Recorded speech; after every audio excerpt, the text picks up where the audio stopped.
Hi, welcome back to the channel. Bronzo once again with Bronzo's Collectibles. Thank you for tuning in for another episode.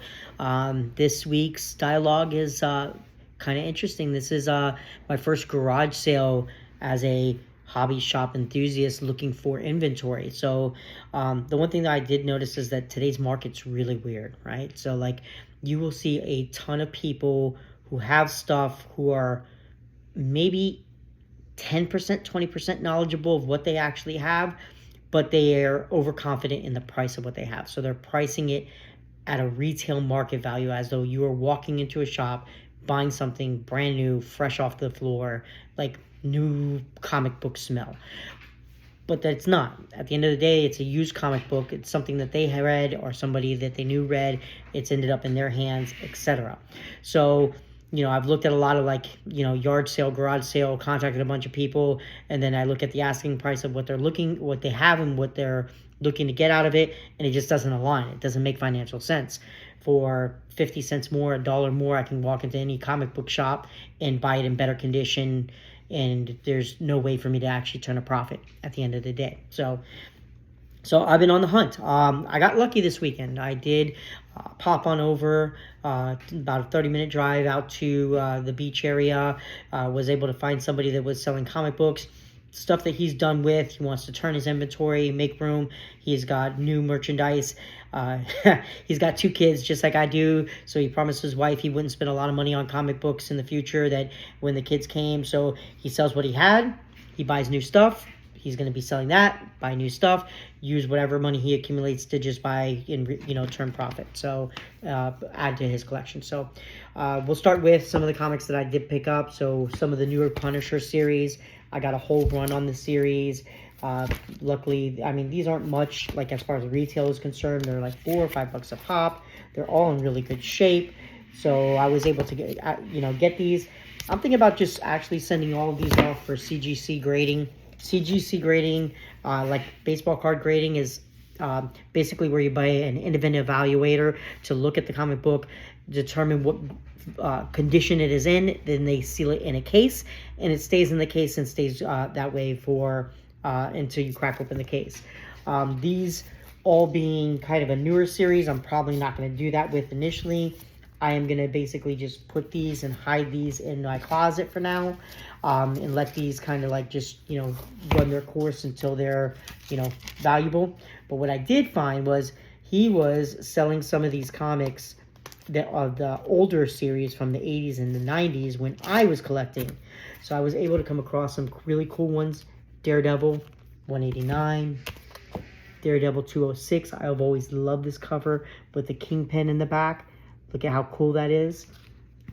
It was interesting that some of these were newsstand editions. So you can see here where it's got the UPC coating. And then some of them that he has are the comic book hobby shop editions.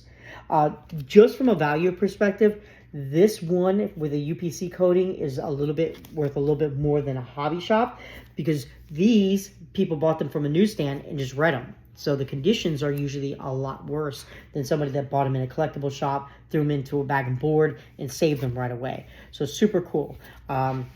This to me was like one of my great finds. You can see, yes, I paid $2 for it. UPC coating, so it was newsstand edition, fighting the Punisher. But I had this comic. I remember going to the comic shop when I was a kid and buying this comic as a kid and reading this comic. Daredevil was one of those series I really liked. It was a blind guy who came into contact with the radioactive material.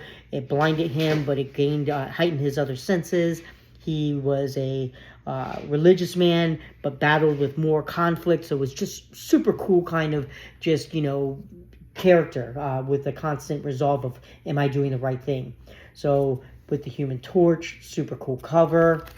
Like these covers, some of these covers from the late 80s, early 90s were just super crazy cool covers. Like Daredevil with the noose. Throwback to kind of like nostalgic Daredevil upcoming. His father was a boxer, so Daredevil and his father kind of cover. Like this issue right here was insane. Facing Bullseye. Bullseye was one of my favorite villains growing up. The guy was just absolutely insane. I mean, you're talking about like a guy who could throw any weapon, like turn a baseball card into a freaking weapon and slice somebody's neck with it. It was just super cool. Daredevil with Ghost Rider. Ghost Rider was another one of my favorite series growing up. Just a cool concept. Couple of older Iron Mans. These I probably am going to send off for CGC grading. You just don't see these old Iron Mans, old Daredevils.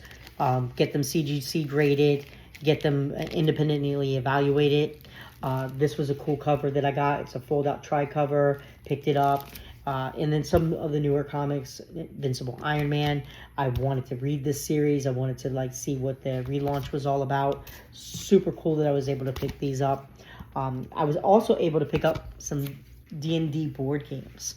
So role-playing games to me was like my life. I loved it. I remember spending the whole summer in D&D campaigns with my friend Albert, my friend Frank Emilio. I mean, just all those guys back in the day. And it was just a super fun time just, you know, playing Dungeons and Dragons. As I got older, played Marvel. We played Rifts.